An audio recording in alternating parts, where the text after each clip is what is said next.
Hey everybody, welcome back to Tech Odyssey. Today is a big day because my brand new Oppo Find X5 showed up. So now I've got this new phone to test out as part of the Global Ambassador program for Oppo. So that's a cool thing. This is the first phone that they're sending me. Interested to check it out because I've messed with the OnePlus phones before ever since the 6T. Many of those phones I've liked and I've tested out. So now being able to test out this Oppo Find X5, pretty exciting. So I'm not going to waste too much time here. We'll go ahead and get into the unboxing and you can see for yourself what the phone looks like, what comes in the box, and then we'll talk about it some more after that. So let's get to it. And here we have the Oppo Find X. Brand new in the box. I just got it today. You can see here, right, it's got the H for the Hasselblad logo. This is the 8GB and 256 storage model. There are three models. You can get it with 8 and 128 introductory, 8 and 256, or you can get a 12 and 256. I've already cut the tape on here, so let's take this out of the box and see what we have going for us. Pretty fancy. Let's see what's also inside here. I don't think this one comes with a case. It may come with a case, so I don't think it does though. Huh, what do you know? It does come with a case. And it's got the Oppo logo on there, so that's nice. Got a case straight out of the box. We've got our SIM ejector tool. We've got some documentation, some Oppo stuff. There we go. It's nice when they actually have things inside of the box, unlike the iPhone SE unboxing that I did. It looks like I got the black one. There's three different colors, white, black, and purple. The purple one I absolutely love. And voila.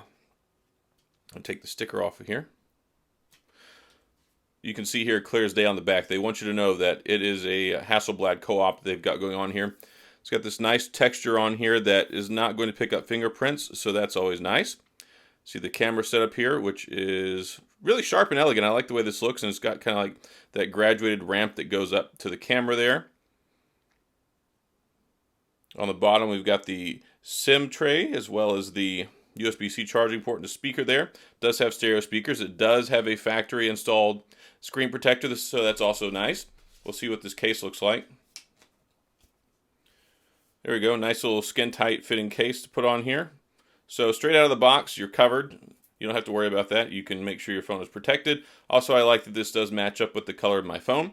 I'm not sure if it's like that for the other colors. I don't know if you get a white one or a purple one, but I would hope so. That would really kind of be the best way to go with this. And it's got a nice balance to it. It's definitely not a light phone. Not light at all. It's not overly heavy either. Volume rocker over here on the left. And got the power button here. Let's go ahead and fire it up. Shazam. There's the Oppo logo. Let's see what else we got in the box here. Because of course that's always nice to have stuff inside the box. I'll do that the old-fashioned way. So we've got an international charger in here. And this is capable of charging at a lot of watts. We do have the USB Type A to Type C charger as well. 80 watts. So this has 80 watt wired charging straight out of the box. Now, if you're in the US like me, unless you get some sort of converter, you certainly can't use this charger. But if this works out in an area that you're in, that's super nice because you can recharge it, wired at 80 watts. It's got a 4800 milliamp battery, and then you do wireless charging at 30 watts, and then does 10 watt wireless charging, which is actually pretty substantial because most times with reverse wireless charging, it's like 2.5 watts or it's like 5 watts. So I'm pretty impressed with that. And also you have the little adapter in here as well, the USB-C to USB-A adapter for your file transfers, plug in a flash drive, all that good stuff. So that's pretty much it for the unboxing. Let's go ahead and take a closer look at the phone. Let me get it set up real quick.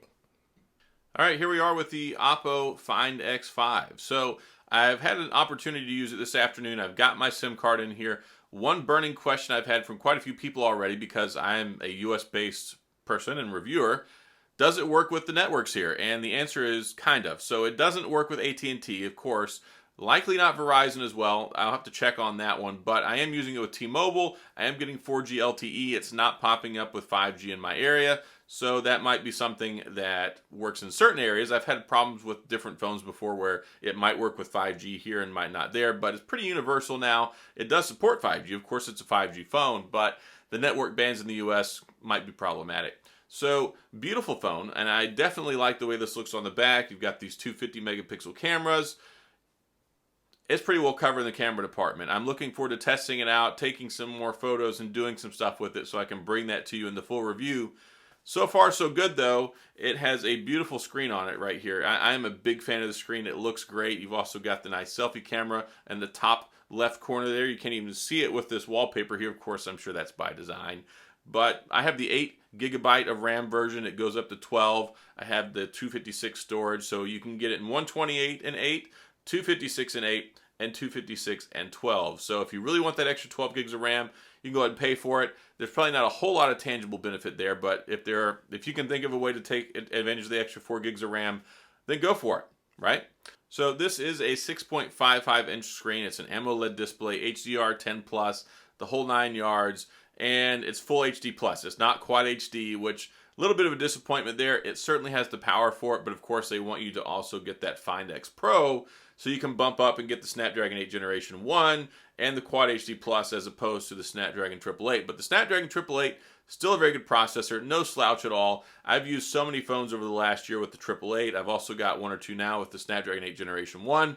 Not really a whole lot of day-to-day difference there. Really a lot of the emphasis you get there is the AI, the machine learning, and some of the computational photography stuff. That will probably help out a little bit in the Pro, but you're not going to be missing out on a whole lot here.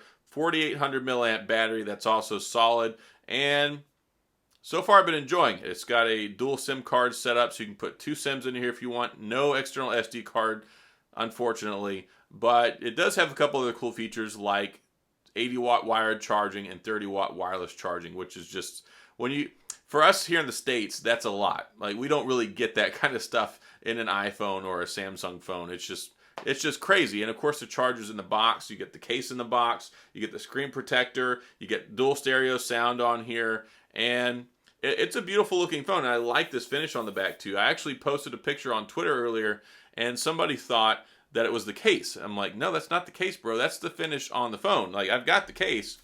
Here it is right here. And it actually looks less impressive than the finish on here, which I like a lot. Interested in checking out the color science on here with some of the pictures. Of course, it's got the Hasselblad cooperation, and it's marked clearly across the back here. You can't miss it. Hasselblad Oppo, or Oppo, depending on how you pronounce it. I am interested in getting to use this more. I'm actually downloading Android 12 right now. It came with Android 11, but really today the phone basically just came out. Already started the download for Android 12. I'll report back on that as well. That'll be something exciting to talk about. One frustrating thing that I do need to go ahead and highlight though with the selfie camera, it is limited to 1080p video at 30 frames per second, which OnePlus was the same way. It's so frustrating because the phone is so powerful. It's like it can do all these great things, and then why limit it to 1080p at 30? Clearly it can do much better than that, especially with the 32 megapixel camera it has on the front. And there's no official IP rating on it as well, but it does have the water seal around like the SIM card tray and stuff. So it has more than baseline water and dust resistance, but they just don't pay the extra money, I guess, for that certification, which can be expensive. I think it's about $100 per phone, at least is what OnePlus had told us in the past, which is why they didn't do it, because it was a thing to kind of keep the cost low.